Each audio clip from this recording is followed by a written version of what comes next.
Hello, this is Dr. Sravani Behara, Specialist Psychiatrist at LifeWorks. On the eve of World Schizophrenia Day, which is usually observed on 24th of May every year, this is an effort to increase awareness on this disorder and to reduce the stigma which is attached with it. As per World Health Organization, there are more than 21 million people who have been affected with this disorder.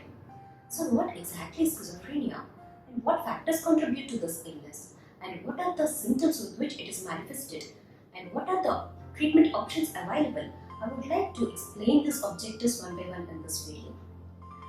Schizophrenia is a psychiatric illness which interferes and which affects the normal functioning of the brain, and it interferes with the person's ability to think, feel and behave in a clear way. It usually begins around late adolescence and early adulthood, between the ages of 16 to 30 years of age. It does have a later onset as well, which is above 45 years of age, but it is not as common as early onset of schizophrenia. What are the factors which contribute to this illness? It could be explained by biopsychosocial model. There are biological factors, psychological factors, and social factors which contribute to this illness. The biological factors being genetic predisposition. Having a family history of schizophrenia, where there are parents or a person's maternal or paternal grandparents or aunts, uncles, cousins, if there is a genetic predisposition, then that person is at a more increased risk of developing this disorder. Neurotransmitter imbalance. There are certain neurotransmitters in the brain like dopamine and glutamine. If there is imbalance between these neurotransmitters, if there is excessive dopamine, then it causes psychotic disturbances. And the third is paternal age. If there are old age of the father, increased paternal age, more than 40 years, then that kid is at increased risk of developing schizophrenia at later life. And birth and pregnancy complications in the mother. For suppose, if the mother during her pregnancy catches some illness which affects the brain development of the fetus, then this kid in the later life have a more risk of developing this disorder. And substance abuse. Substance abuse like taking street drugs like amphetamines and cannabis, marijuana and alcohol, these substances will increase the risk of developing this psychotic disturbances.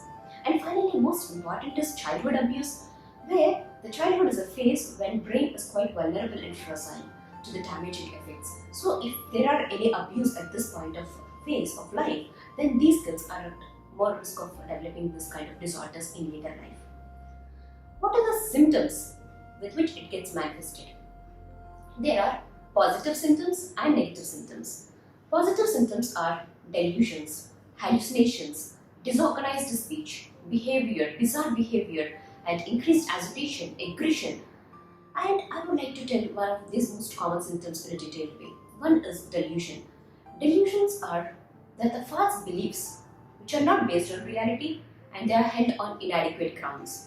For suppose say, certain delusions like persecutory delusions, which is usually observed in a subtype of schizophrenia, which is paranoid schizophrenia. In persecutory delusions, what happens is, this person usually has suspicion on everyone, thinking that the person will be the others, they are trying to harm him, they are trying to kill him, they are following him, spying upon him, and that he is getting cheated. So, and that he is getting poisoned. So even the food also, even if it is made by the mother or wife, they will not be able, they'll have suspicion, so they'll not take the food. So either they will cook by themselves or they'll not eat at all. So this is one of the most important persecutory delusions which are present in paranoid schizophrenia. As such, there are some other delusions like delusions of control. These people feel that they are under the control of some external forces. So coming to hallucinations. Hallucinations are false sensory perceptions in absence of external stimulus. For suppose, I would like to explain them. Having auditory hallucinations. Here, the persons who are affected by schizophrenia, they will be able to hear the voices even though there were no people talking to him around them. These voices could be familiar, could be non-familiar, and these voices might command them, your life is waste, just jump off from the terrace. Or they will be commanding and they'll be commenting them, your dress is beautiful, or you look awful today. Or they will be speaking to that person, or they will be discussing among themselves about that person, where this will have an impact on the functioning of the normal brain. And the other is visual hallucinations. where the person will be able to see the images which a normal person cannot see. It could be dead people, or it could be distorted images like Lilliputian-like images, or distorted big images, micropsia, and these people usually able to see them.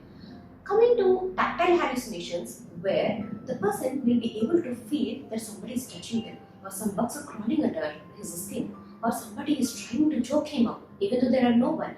So these are the tactile hallucinations that the person can feel.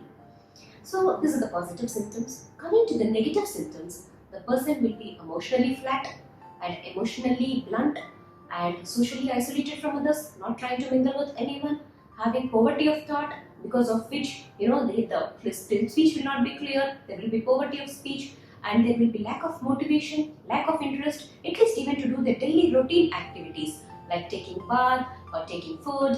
Even there are so many persons who doesn't take bath for a while, for about a few days or few weeks, because their schizophrenia usually does to them in extreme and severe cases. So what can be done to reduce the risk of schizophrenia? As such, there are no definitive preventive strategies available, but there can be some measures taken to lower the risk, like staying away from drugs like amphetamines and cocaine and cannabis and alcohol, and having good social support system, and trying to lower the stress levels. These measures can help reduce the risk of schizophrenia. What are the treatment options available? There are medications available which are called as antipsychotics, and there is psychotherapy sessions along with antipsychotics. Both of them can help reduce the complications, they prevent the relapses, and they prevent the worsening of severity of the symptoms. As schizophrenia is a treatable and manageable illness, especially when diagnosed early, people who have been affected with this can lead a normal and healthy life. As it is like any other illness, please don't try to hide the illness, don't hesitate to take the help. I hope this video have given you a general awareness of this disorder, and especially in this pandemic, don't discontinue the medication. Try to take them regularly. In case if there are any further queries, you can contact us via email. We are always there for you. Thank you all.